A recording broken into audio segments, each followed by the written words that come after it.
자, 우리 옆 사람하고 새해 주 안에서 복 많이 받으십시오. 인사합시다. 시작. 새해 주 안에서 복 많이 받으십시오. 아멘. 참 우리나라가 좋은 나라입니다. 새해가 되면 이렇게 덕담하는 대로 여러분의 삶에 복이라는 건 뭘까요? 좋은 거예요. 좋은 거. 좋은 일들 금년 안에 많이 일어나서 정말로 하나님을 열심히 섬기고 주위에 나누고 섬기고 살아갈 수 있는 빛과 소금의 사명을 다 감당할 수 있는 우리 모두가 될 수 있기를 주님의 이름으로 축원합니다. 이제 새해가 하나님께서 우리에게 한 노트를 빈 노트를 365칸을 딱 그려서 주셨습니다.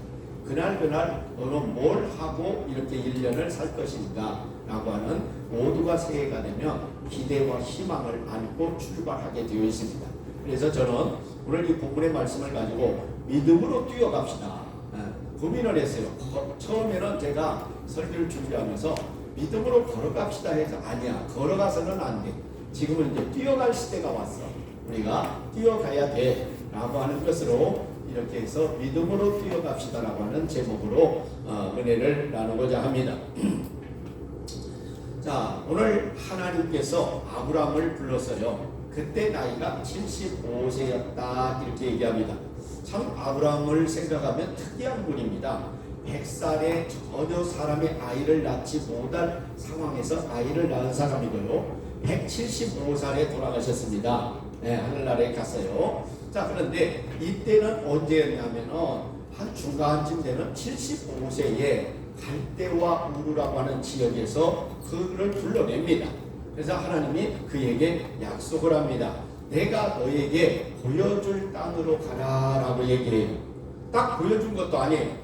보여줄 땅으로 가라. 미래형입니다. 아직 지금 어디가 있는지도 모릅니다. 그냥 너는 내가 지시할 땅으로 가라 라고 하는 명령이 떨어졌을 때에 어떻게 하겠는가 하는 얘기예요. 그러면 네가 내 말을 듣고 이렇게 간다 하면은 복을 주겠다. 네 이름을 장대케 해주겠다. 너는 복이 될지라. 너에게 축복하는 사람은 다 내가 축복할 것이야.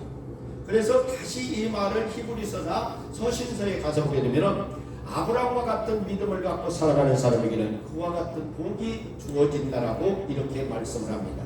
그러므로 이제 아브라함은 이 미래형의 어딘가를 모르게 출발하게 만들어 주신 하나님의 명령을 듣고 이제 가는데 어떻게 가야 할까 하는 얘기예요. 자, 우리에게도 새로운 새해를 선물로 받았는데 이 해를 어떻게 갈까? 라고 하는 거예요. 걸어가는 길에는 대부분 이런 얘기를 합니다. 목적지도 중요하지만 누구와 함께 가느냐가 참 중요하다 이런 얘기를 많이 해요.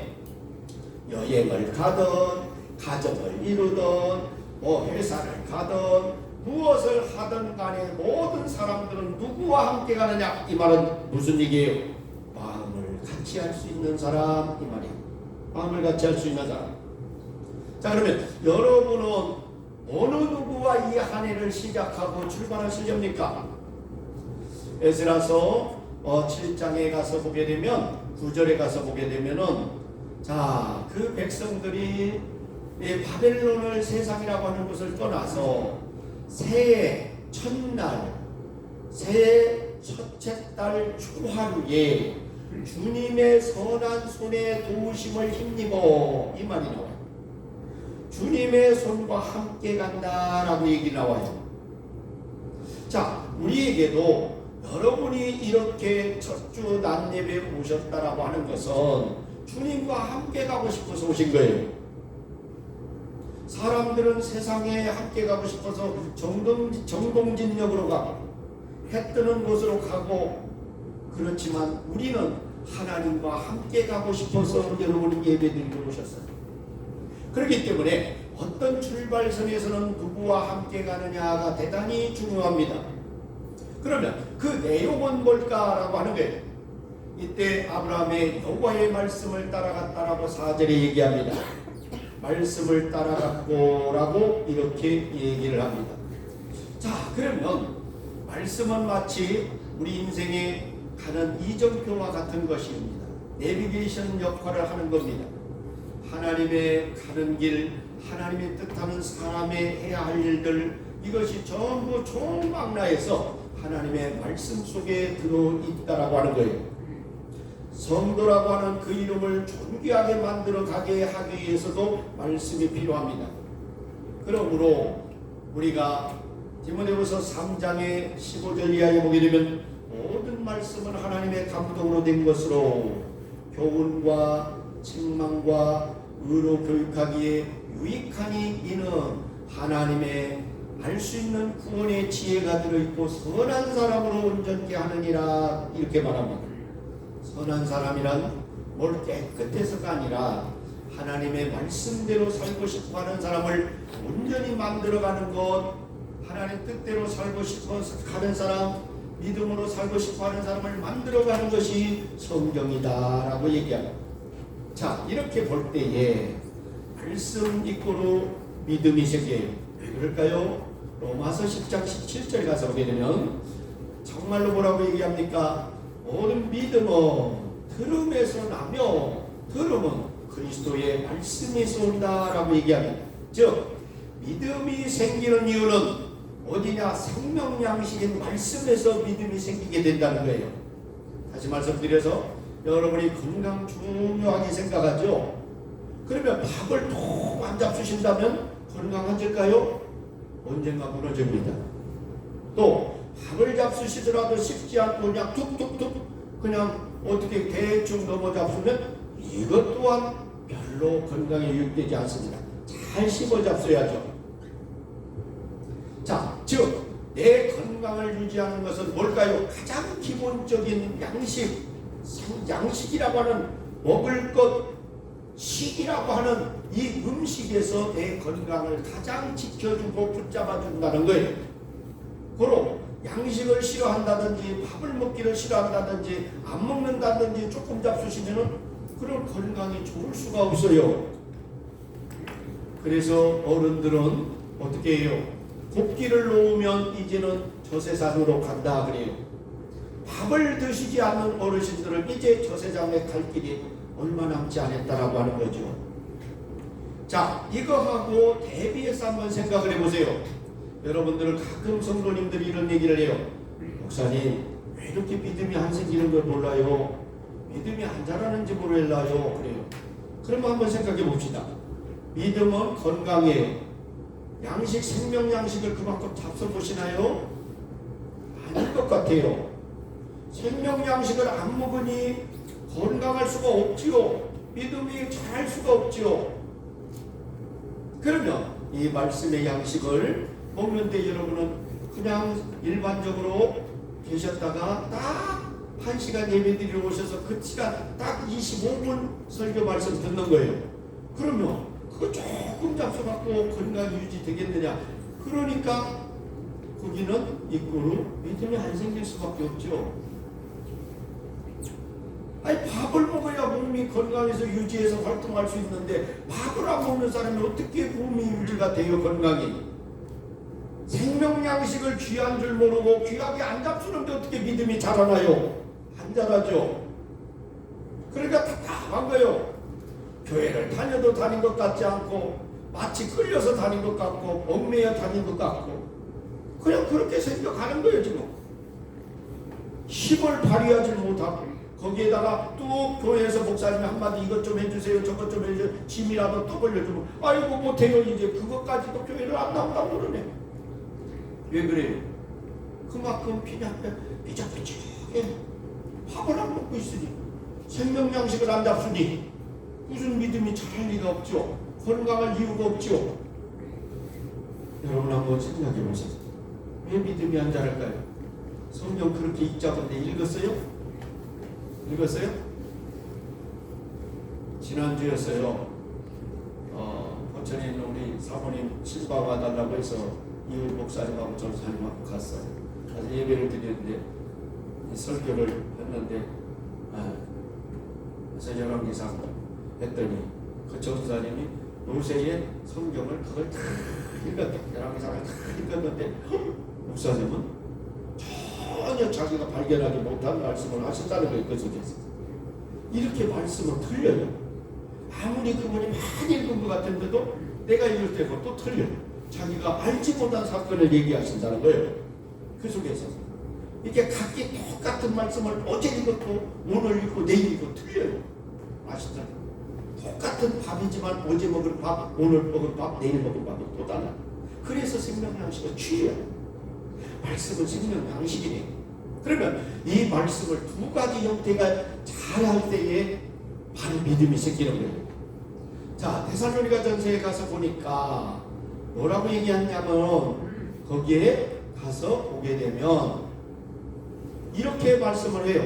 사람들이 다 하나님 말씀을 전달했는데 사람의 말로 받지 아니하고 하나님 말씀으로 받았다라고 데살로니가전서 2장 13절에 얘기해요. 그래서 그들은 신앙이 자꾸 자라고 다른 사람에게 유익된 모습으로 보여졌다라고 얘기합니다. 네. 하나님의 말씀을 받을 때에 중간에 사람의 말로 받지 아니하고 이게 중요해요. 여러분들이 믿음이 안 생기는 이유는 설교를 받는다. 자, 하나님 말씀은 기록된 말씀이 있어요. 성경 전달하는 말씀이 있어요. 내가 또 깨달은 말씀이 있어요. 그런데 이걸 받을 때 목사님이 내가 이거 안 하니까 다 들으라고 그렇게 하면 안 된다는 거예요. 믿음이 안 자란다는 거예요. 하나님의 소리로 들으라는 거예요. 하나님의 소리로. 하나님이 목사님을 통해서 내게 말씀하시는구나 이렇게 들으라는 거예요. 그럴 때는 믿음이 쑥쑥 자라요. 어떤 상황이든지 어떤 무엇을 하든지 간에 저건 하나님의 소리야. 이렇게 들을 때는 믿음이 쑥쑥 자라는데 아이고 또 목사님 날 미워하는구나. 또 내가 이렇게 꼭 이상해요. 꼭 안 했을 때는 꼭 그때 설교가 또 그거 나가. 희한하거든. 나도 몰라 그걸 왜 그러는지. 그러면 그렇게 듣는 분은 하나님이 깨달으라고 음성을 들려주는 깨달아. 미워 있어서 아니에요. 그런데 이제 그걸 막어. 나 모르겠다. 난 나대로 해야지. 그러면 계속 복잡한 길로만 가. 힘든 길로만 가. 힘든 길로만 가. 그걸 제대로 알아들어야 해. 자, 믿음이 자라려면 하나님 말씀으로 받으라. 두 번째, 정성껏 받아야 돼. 웃사람이 얘기하는데 건성건성 듣는 경우가 있어요. 임금님이나 대통령이나 하물며 웃사람이 사장님이 하는데 직원이 대충 들어요? 그랬다가는 이 직원은 혼나요.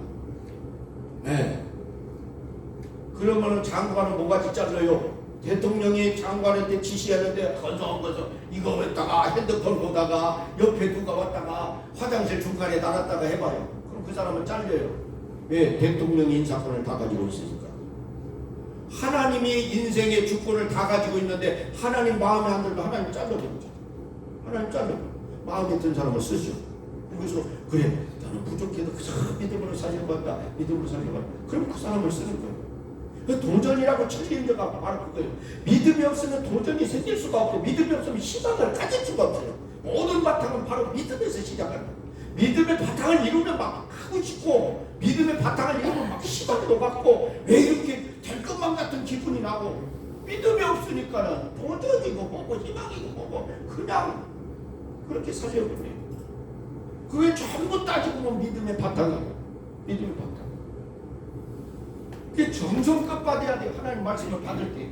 그런데 희한하게 목회자를 다 복받으라고 99가지 하는데 어쩌다가 한마디가 쭉 가는데 그게 또 시험이 들어가지고 왜 그렇게 받아? 좋은 걸 그렇게 받는 얘기가 다 들어가는 거예요. 그래서 성숙한 자는 이 생선을 먹어도 가시를 골라내지 않아요. 가시까지 안 먹잖아요. 어린애들은 모르고 통 먹었다가 엄마 목에 가시 걸렸어 그러잖아요. 목에 가시 걸렸어 그러잖아요. 왜 그래요? 고를 줄을 몰라. 성숙하다는 것은 고를 줄도 알아야죠. 또 어떤 걸 먹어도 이 양이 성숙하면 어린이들은 잘 소화가 되잖아요. 팍 소화가 돼. 별말을 해도. 그런데 그게 아니고 깨쩍깨쩍 해갖고 그냥 나 가시 때문에 못 먹었어. 짜서 못 먹었어. 다 야구 힘들어 못 먹었어. 이러잖아요. 그러니까 안 자라. 하나님 말씀을 받을 때 아주 정성껏 받으라는 거예요. 정성껏 받으라는 거예요. 저 중심을 따봤지. 그래서 이거는 귀로 만들어서는 절대 안 돼요. 눈으로 설교를 듣고 귀로 듣고 마음으로 듣고 세 가지가 그래서 정시정정정좌 이런 자세가 되어 있을 때에 크게 은혜가 되고 그 말씀이 살이 되어 믿음으로 쑥쑥 커가는 거예요. 그게 할렐루야. 그런데 보편 사람들이 믿음이 있다라고 생각할까요? 자, 보편적으로 믿지는 않지요. 왜 그럴까요? 천국이 있다, 지옥이 있다 믿을지요. 그러면 왜 사람들이 교회에서 얘기하고 성경에서 얘기하는 걸 안 믿으려고 하느냐? 이유가 있어요. 자꾸 생각, 이성이라 그래요. 이성. 네. 그걸로 따져서 생각하니까 안 믿으려고 해요. 그런데 성경은 뭐라고? 영으로 되어 있어요. 영으로. 성령의 감동으로 이렇게 되어 있잖아요. 성경 말씀은 성령의 감동으로 되어 있기 때문에 영으로 바꿔지지 않는 한 도대체 믿을 수가 없는 것이 성경이에요. 그렇다면 하나님이 굳이 왜 믿음을 주장하실까요? 그냥 이해가 될 것 같으면 그냥 너 읽고 이해가 돼. 그렇게 얘기하시지. 왜 자꾸 믿으라 할까요? 이건 영으로 된 거기 때문에 성경 말씀은 영으로 된 거고 교회 일이란 영으로 된 거고 천국이란 영으로 되어 있기 때문에 내 생각 갖고 내 가지고 있는 갖고는 도무지 깨달을 수도 없고 알 수도 없는 거예요. 그래서 자꾸 믿음을 요구하는 거예요. 믿음을. 그러면 믿음을 생기게 하는 것은 말씀으로 생기게 만든단 말이에요. 이 말씀이 깨달아지도록 내가 노력을 해야 된단 말이에요. 하나님이 이 말씀이 나를 깨닫게 해주세요. 그럴 때 이 말씀이 깨달아지면 믿음이 생겨나는 거예요. 믿음이 커지는 거예요. 네. 불교에서 말하는 깨달음이란 해탈이나 하고 도망가고 하는 그것이 아니고 기독교에서 깨닫는다라고 하는 것은 이 말씀을 내가 이해가 되게끔 믿음으로 접근이 오게끔 같은 동질성을 가져야만이 깨달아지니까 그럴 때는 믿음이 팍팍 자라는 거예요. 여러분들이 그래서 말씀을 볼 때에 하나님의 깨달음을 주세요 하고 읽어야 돼요. 말씀을 들을 때에도 깨달음을 주세요 하고 그래야 이것이 양식이 되어서 이것이 내게 유익되어 건강을 믿음의 건강, 신앙의 건강자로 만들어주는 거예요. 그래야만이 믿음이 커지는 거예요. 이제 믿음이 이렇게 커지면 놀라운 역사들이 일어나요. 자꾸만 놀라운 기적 같은 내가 상상할 수 없는 일들이 일어난단 말이에요. 그 첫 번째가 뭐냐? 재단을 쌓고 그래서 재단을 쌓고 말씀을 따라갖고 말씀이 믿음을 키워주는 생명력 역할을 하기 때문에 그 말씀을 가지고 아브라함은 어떻게 해요? 이제는 재단을 쌓았다 이렇게 얘기해요. 7절 하반절에 그곳에서 재단을 쌓고 이렇게 나옵니다. 자, 재단이라고 하는 것은 뭐예요? 예배예요. 예배. 그러면 예배의 의의가 뭐예요? 예배의 의의. 하나님과 나 사이에 교제하는 거예요. 교제. 주거니 받거니 사귀는 시간이에요. 예배 시간이. 사귄다면 정성스럽게 사귀어야죠. 그냥 여기 쳐다보다 저기 쳐다보다 사귈 수 있어요? 다 저분이 무슨 말씀을 하는가, 저분이 좋아하는 게 뭐는가 하면서 이렇게 거기에 딱 맞는 말도 하고 맞는 것도 드리면서 서로 오고 가고 해야 교제가 일어나죠. 그래서 하나님 앞에 예배하는 건 온 마음과 정성과 뜻을 다하여 하나님 앞에 예배하는 거예요. 이 예배 시간 바로 하나님과 교제하는 시간이에요. 하나님과 교제하는 시간. 또 내가 누구인가를 관계에서 확인하는 시간이에요. 하나님과 나 사이의 관계에서 확인하는 시간이에요. 확인. 네. 그래. 그분은 영원히 나를 복주시고 영원히 나를 사랑하시고 세상이 뭐라고 하다 할지라도 어저께도 얘기했잖아요. 덤이라는 김진태에서 쓴 시. 이 사람이 볼 때 세상은 나를 법으로 아버지 죽였다라고 법으로 사형수로 나를 몰았지만은 하나님은 나를 용서해 줬으니 덤으로 사는 인생, 내 생애를 남은 인생을 정말로 하나님과 이 세상의 유익한 모습으로 살겠다라고 김진태가 쓴 덤이라는 시에서 그렇게 얘기합니다. 네. 세상의 법은 너는 죽을 자야, 나쁜 자야 얘기하지만은 하나님이 볼 때에는 용서해 주면서 덤으로 너를 더 사랑하고 주었다 얘기. 그게 하나님과 나 사이의 관계를 확인하는 시간이 바로 이 예배 시간이에요. 그래요. 영원하신 나를 천국으로 인도해 주시고 영원한 나를 가장 좋아하시는 하나님, 내가 부족하고 죄와 허물이 있어도 가장 이뻐하시는 그 하나님, 김진태 씨처럼 세상은 너는 사형수야, 너는 다 잘못됐어라고 하지만 하나님을 용서해 주시는 그 하나님, 그 하나님과 나 사이에 누구지? 하고 관계하는 시간이 예배 시간이, 확인하는 시간. 그러니 거기에 대한 사죄의 은총으로 감격해 하는 마음을 가지고, 너무 고마운 마음을 가지고, 세상에서는 조금만 잘못하면 나는 잘못했다라고 이렇게 판단을 하고 이렇게 경계를 하지만, 하나님은 그래도 너를 이뻐라고 할 때의 그 고마움, 그 감격, 이걸 가지고 와서 예배드리는 시간 속에 그걸 참으로 알게 되는 겁니다. 그뿐이겠습니까? 세상에 불신앙적으로 모든 면이 되어 있는 그 속에 살다가 주님 앞에 와서 새 힘을 얻는 시간. 그래, 하나님 나를 사랑한다지. 그래, 너무 고맙습니다. 내가 좌절했습니다. 낙심했습니다. 내가 이거 뭐냐고 이렇게 했을 때에 하나님은 깨닫게 해주시고 새 힘을 얻어서 설교의 25분 시간에 나를 뭐라고 했는가, 나에게 그 말씀에 힘을 얻어서 살게 된다는 거예요. 여러분, 어느 순간이라도 하나만 제대로 깨달으면요, 여러분 인생의 삶이 달라요. 저는 10대 소년 때 나도 모르는 인생의 삶을 길을 가다가 그렇게 힘든 것도 아니었는데 왠지 인생을 포기하고 싶은 생각이 나요. 마포대교를 향하여 한강으로 달려갔어요. 그런데 비는 철철 오는데 그 낙심천만하고 이제 내 세계가 끝나버릴까 라고 하는 어린 마음에 걸어갔을 때에 보이는 세상이 달리 보여 툭툭 걸어가는 마음이 얼마나 처참했겠어요. 내 발밑에 돌멩이 하나가 푹 차지면서 퉁 튀어서 나가요. 순간적으로 나를 향한 음성이 들리는 거예요. 내가 너를 향하여 뜻한 바가 있고 목적이 있는데 이 바보야, 무슨 생각을 할 거야 너? 돌멩이 하나도 다 목적이 있어서 세워놨는데 내가 너를 세상에 보내는 목적이 있는데 너가 지금 무슨 생각을 하는 거야? 그것이 내 마음에 확 떠오르는 거야.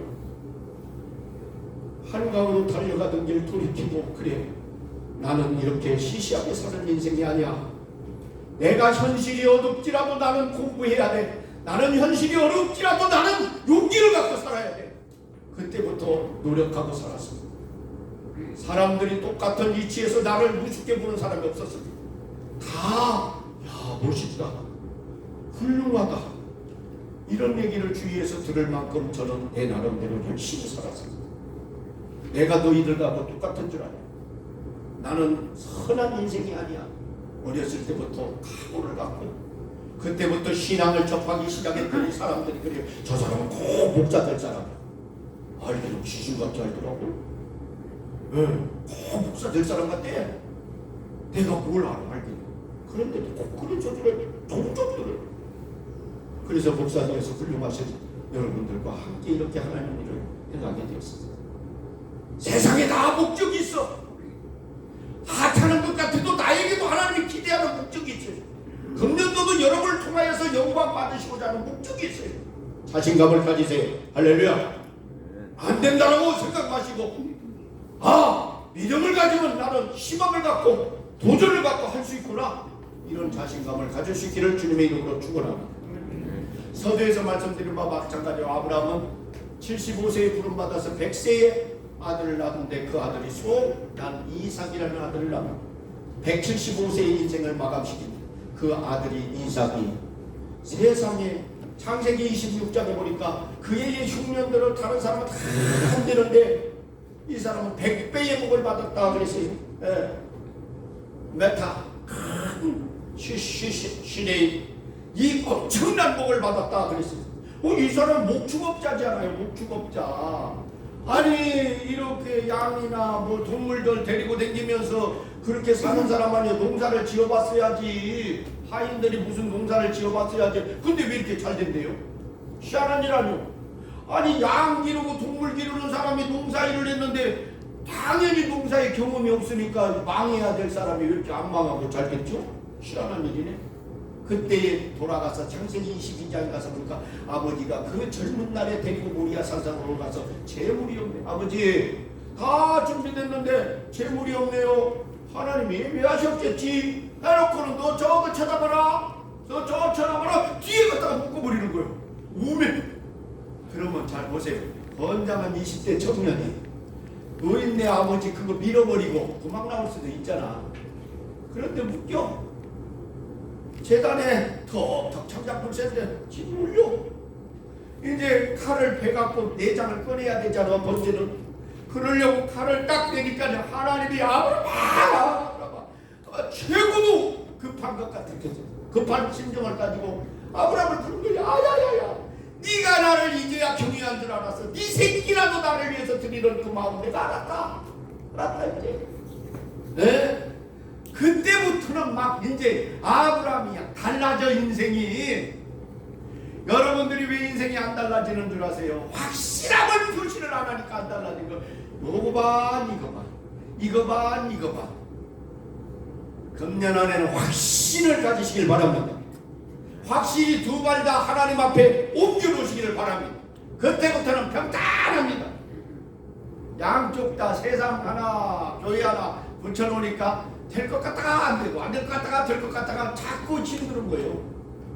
확실히 두 발 옮기세요. 그러면 여러분은 평안해집니다. 아브라함의 그 인생의 그 뒤는 얼마나 평안한지 몰라. 그런데 바로 이 이삭은 딱 그때 아버지한테 건장한 청년이 밀쳐버리고 도망나가도 됐는데 괜찮아. 그래서 살게 되는 거예요. 순종했다. 아버지 순종했다. 그 다음에 여기 너 예국으로 내려가려고, 너 흉년되니까 예국으로 내려가려고, 너 부엘세바에 가만히 있어 라고 해서 부엘세바에서 앉더라고 있었더니 전혀 농사도 안 지어본 사람이 농사가 잘 돼서 100배나 복을 얻었다라고 창세기 20장에 얘기해요. 네. 얼마나 부럽겠어요. 2배만 잘 돼도 얼마나 부러운데 100배가 잘 되게 만들었더니 얼마나 부럽겠냐고 주위에. 그러면 농사 질 줄도 모르고 아무것도 모르는 사람이 어떻게 이렇게 됐을까? 순종해서 된 거예요. 아버지 앞에 순종했고 이걸 하나님 앞에 순종했잖아요. 여러분 할렐루야. 신앙은요 내 계산이 아닙니다. 이상한 일이요. 그냥 하나만 하면 돼. 그럼 하나님이 뭔가 만들어주셔. 네. 저는 내 인생을 지금까지도 나도 믿음이 없고 나도 부족했지만 하나님이 하라는 건 여지껏 거의 거절해 본 적이 없어. 에이 바보 같은. 대부분 그래요. 아이고 내 꼴이 무슨 집사가 되고 내가 권사가 되고. 여러분 그렇게 생각하지 마세요. 하나님은 자격이 되어서 세웠다는 사람 한 사람도 없어. 충성되이 여길 거를 믿고 이렇게 나와요. 앞으로 내가 이걸 주면 앞으로 그걸 갖고 잘할 거야. 잘한 사람은 복 받고 못한 사람은 이제 모르겠어요. 모르겠어요. 그걸 보지 잘해서 주는 사람 한 사람도 없어요. 목사도 별로 없어요. 뭐든지 그래 뭐든지. 하나님 앞에는 앞으로 될 것을 믿고 준다 그랬지. 너가 그만큼 갖췄으니까 준다는 한 번도 그런 사람이 없어요. 그러니까 하나님 아이고 쓰여 주신다니 감사합니다 나 같은 거 그냥 붙들리면 자꾸 하나님 그렇게 착착 채워맞아. 그러면 내일은 언제 하고요? 와서 하다 보니까 주님 일 하다고 하는 거는 내일도 다 해결을 해주시면 내가 주님 일 하니까 주님이 내일을 해결해 주시고. 여러분 그걸 깨달으셔야 돼요. 대부분 교회 일을 하면 돈 들고 지들 어려워서 이런 생각들 하지 마세요. 하면요 다 정말이에요. 부모님한테 죄송합니다. 뭐 흔한 말로 숟가락 하나 받은 일 없어. 그래도 이렇게 복 받고 사서 그런 거 하나 받은 일 없어. 그래도 복 받고 사서 맨날 한다는 소리가 나는 남한테 피눈물 안 들였으니까 니들은 잘 될 거야. 이 소리는 내가 날마다 들었네.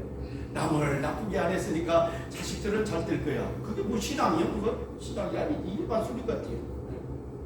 그 소리는 내가 엄청나게 많이 듣고 자랐어요. 엄청나게.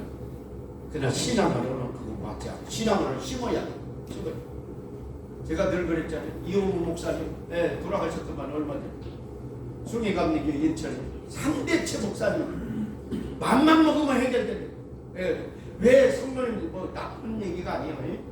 많은 분들이 계시니까 장로님들도 막 잘 배우는 사람 또 아니면 열심히 사는 분, 믿음으로 사는 분, 별난 분, 성격이 막 우락부락하는 분, 전달하는 분 많으실 거 아니에요. 그러면 이제 어떤 장로님 막 성격이 활발하고 막 목사님 뭐 어쩌고 저쩌고, 아이씨 저 장로님이 왜 저래, 아이씨 왜 내 마음을 저렇게 아프게 하면은 데려가고 있는데 저리 부산으로 가시라고. 그럼 한 달 있다가 목사님 저 발령 났습니다. 부산으로 갑니다. 그런데 정말 그게 편안하다는 얘기예요. 이게 나쁜 얘기가 아니에요. 어떤 양반은 너무 속썩이는 저 장로님 저분이 왜 저래? 막 전국 데려가 버린대. 한 달 안에 데려가 버린대요. 데려가. 자 여러분, 왜냐하면 제가 오늘 아침에도 그 서장군한테 이 양반한테 문자 항상 이 일마다 그분이 오시죠. 그분이 중령대였어요. 사단장님이 대대장도 딱 앉혀서 술을 먹이는 거예요. 다 따라보고 이분이 용감하게 저는 교인이라 못 먹습니다. 안 먹습니다. 그 자리에서 이분이 야, 너 잘 되는 거다. 이런 사단장을 말을 안 들어? 죽겠더래요.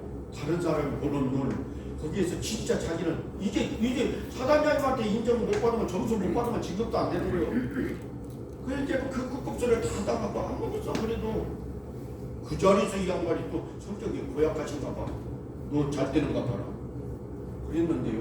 그때부터 기도했대. 하나님, 제가 뭘 잘못했습니까? 그리스도인으로서 빛을 발하려고 내가 안 먹는다고 했는데 내 이 사단장님한테 이렇게 끝없이 받고 이런 어려움을 받고 내 앞길은 이제 다 끝나버린 거 아닙니까? 어떻게 해야 됩니까? 막 울고불고 한 달 기도했더니 사단장을 발령내버린다. 정기 인사 발령 날짜가 아닌데도 중간에 발령내버려. 이게 하나님의 기적이라니까. 기적. 그렇게 하나님 믿음으로 살고 기도하면 이런 역사가 일어나는 거예요. 그분이 정기적으로 하면 아직도 지금 1년 남았는 분인데 왜 중간에 다른 데로 보내버려? 이 사람을 보호해야 하니까. 하나님 백성을 보호해야 되니까 나쁜 사람을 빼서 돌려버리는 거예요. 하나님의 백성이 이렇게 믿음으로 살면 하나님 책임져 주신다니까요. 예. 그래서 그 양반도 별 2개나 달았어. 사단장도 하시고 학교장도 하시고. 보세요. 별은 정말로 하늘과 같은 거예요. 아무나 못 따라요. 쉽지 않아요. 그러면 그렇게 끄급수다하고 그 사람한테 야단당했는데 이 양반이 출세할 것 같았어? 안 되잖아요. 하나님은 높여주잖아. 믿음으로 사니까. 바로 그거예요. 그거. 확신을 갖고 그렇게 살면 돼요. 이삭이 이렇게 해가지고 100배 받았다. 자기 아버지보다 5년 더 살아서 180세까지 사는 사람이 이삭입니다. 사랑하는 성도 여러분, 이제 우리가 이렇게 하나님 말씀으로 출발하는데 아브라함처럼 그 말씀은 소색이에요. 믿음을 키워가는 소색이요. 그래서 하나님 말씀을 깨닫게 해달라고 해서 그 소세기를 자꾸 넣어줘야, 생명력을 넣어줘야 뭔가 건강이 유지되죠. 여러분 답이 다 나왔잖아요. 말씀 듣기를 별로 그렇게 하고 그것이 아니고 별로 말씀을 안 보고 한다면 한자라 믿음이. 그러니까 그걸 바꿔야 되겠구나. 그걸 말씀을 깨닫고 그렇게 해야 되겠구나. 그리고 또 순종하니까 전혀 농사 한 번도 안 지어본 사람이 100배나 복을 받구나. 전혀 경험도 없고 누가 된지가. 근데 되게 많아. 확신을 갖고 그리스도의 빛을 발하니까 딱 돼. 저희 좀 죄송합니다만 어떤 사람은 제비한테 술을 먹지 말라는 소리가 어디가 있냐. 잠언서를 한번 보세요. 술을 먹게 되면 재앙이 온다 그랬어요. 술을 먹으면 그 집에 재앙이 온다. 어디 가서 창피만 당한다 그랬어요. 되는 일이 없어요. 왜? 처음에는 사람이 술을 먹고 그 다음에 술이 술 먹고 술이 인생을 먹기 때문에 미리 막아버리는 거야. 보지도 말아라. 찾아보지도 말아라. 대부분 그러지. 나 한 잔만 먹고 말지. 그렇게 되냐고. 취할 때까지 먹어갖고 또 니니 싸우고 바꿔주니까 그 사람은 깜빵 가야 되고 벌금 내야 하니까 재앙이 아니오. 손해 파한 바. 그래서 하나님은 미리 막아버리는 거예요. 그렇게 살면 안 된다. 보지도 말아라, 먹지도 말아라. 이 말이에요. 그래서 미리 차단을 시켜버리는 거야, 하나님. 근데 못 모르고, 조금 먹으면 괜찮잖아. 조금 먹으면 괜찮아진가 보라고 계속 먹어지잖아. 그래서 아예 그걸 하지 말라고. 아예 여러분 찾게라. 그것이 확신이. 그러면 자 에스라서 7장 9절에 가서 에스라가 하나님의 선한 도우심을 잊고 가다가 결단을 내렸다는 거죠. 결단을 내렸다. 하나님 말씀을 연구하기로 결단을 내렸다. 우리도 결단의 시간 하나씩은 가집시다. 내가 뭔가 이런 걸 하나는 내가 결단해서 새롭게 가야지 라고 하는 이 마음을 가져서 금년 한 해에 멋진 믿음으로 출발해서 희망을 갖고 도전이 되어서 모든 일이 잘 되어서 하나님 편했으면 하나님 책임져 주시고 이끌어가요. 할렐루야. 이런 은혜가 풍성하게 있기를 주님의 이름으로 축원합니다.